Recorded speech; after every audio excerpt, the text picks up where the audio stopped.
Un séisme de magnitude 7,6 a frappé le Japon tard lundi, provoquant des vagues de tsunami allant jusqu'à 70 cm et blessant au moins 30 personnes, a confirmé la première ministre Sanae Takaichi. Selon l'agence météorologique du Japon, la JMA, le séisme a été enregistré près de la préfecture d'Aomori à 23h15 et pourrait être suivi d'autres secousses. Les autorités ont appelé les citoyens à rester vigilants.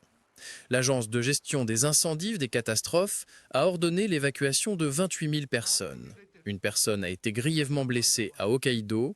À Sapporo, les secousses ont duré environ 30 secondes et les alarmes se sont déclenchées sur les téléphones des résidents.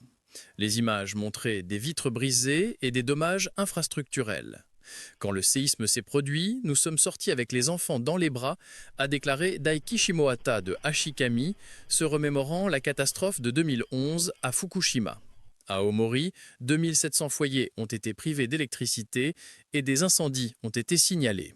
Les services ferroviaires Shinkansen ont été suspendus pour des inspections.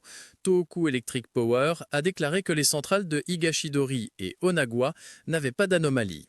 Le Japon, situé sur la ceinture de feu du Pacifique, fait face à 1500 séismes chaque année. Les souvenirs de 2011, lorsqu'un séisme de magnitude 9,0 a provoqué un tsunami et endommagé 3 réacteurs à Fukushima, pèsent encore, avec plus de 18 500 victimes. En janvier, des experts ont prédit un méga-séisme dans la faille de Nankai au cours des 30 prochaines années, avec une probabilité de 75 à 82%. Un tel événement pourrait causer jusqu'à 298 000 victimes et 2 milliards de dollars de dommages. Les autorités sont en alerte pour les répliques alors que le risque reste élevé. Les avertissements de tsunami ont été allégés, mais le risque de nouvelles secousses persiste.